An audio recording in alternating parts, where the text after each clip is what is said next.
बिस्मिल्लाहिर्रहमानिर्रहीम। अस्सलामुअलैकुम। AQ global channel की तेज़ तरीन, मौसम तरीन और मुस्तनिद तरीन खबरों के साथ हाजिर खिदमत है।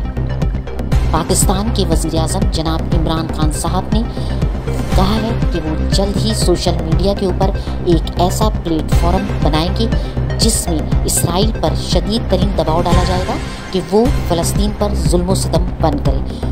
उन्होंने मज़ीद कहा कि फ़लस्तीन की जंग आज़ादी के बारे में अवामी राय तब्दील हो रही है और जल्द ही दुनिया भर के लोगों के दबाव के बाइस फ़लस्तीनी अपने मकसद में कामयाब होंगे। वज़राए ख़ारजा से मुलाकातों के बाद पाकिस्तान के वज़ीर ख़ारजा शाह महमूद कुरैशी ने जनरल असम्बली के सरबराह से मुलाकात की और उन पर दबाव डाला कि वो फ़लस्तीन में जुल्म सितम बंद करवाने में मुस्बत किरदार अदा करें। जंगबंदी के मुआहदे के बावजूद इसराइल ने खिलाफ वर्जी करते हुए मस्जिद अक्सा पर दोबारा जुज़वी हमला किया, जिसकी वजह से वहां पर मौजूद बहुत से फ़लस्तीनी ज़ख्मी हो गए। अमेज़न ने पाकिस्तान को सेलर्स लिस्ट में शामिल कर लिया, जिसके बाद पाकिस्तान के कारोबारी तबके और नौजवान तबके को अमेज़न के प्लेटफॉर्म के ज़रिए पैसे कमाने का एक बहुत ही मजबूत ज़रिया मिल सका है। मलेशिया में कोविड-19 से जाँ बहक होने वालों की तादाद 50 हो गई है।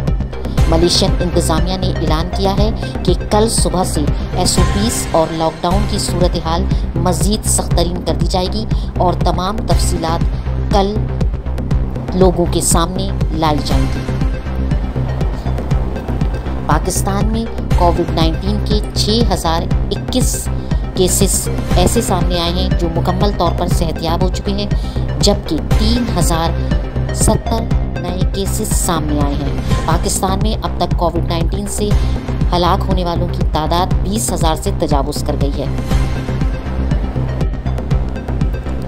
फ़िलहाल AQ ग्लोबल चैनल की ब्रेकिंग न्यूज़ में बस इतना ही। फौरी, तेज़ तरीन और मुस्तनिद तरीन खबरें जानने के लिए हमारे चैनल AQ ग्लोबल चैनल से जुड़े रहिए।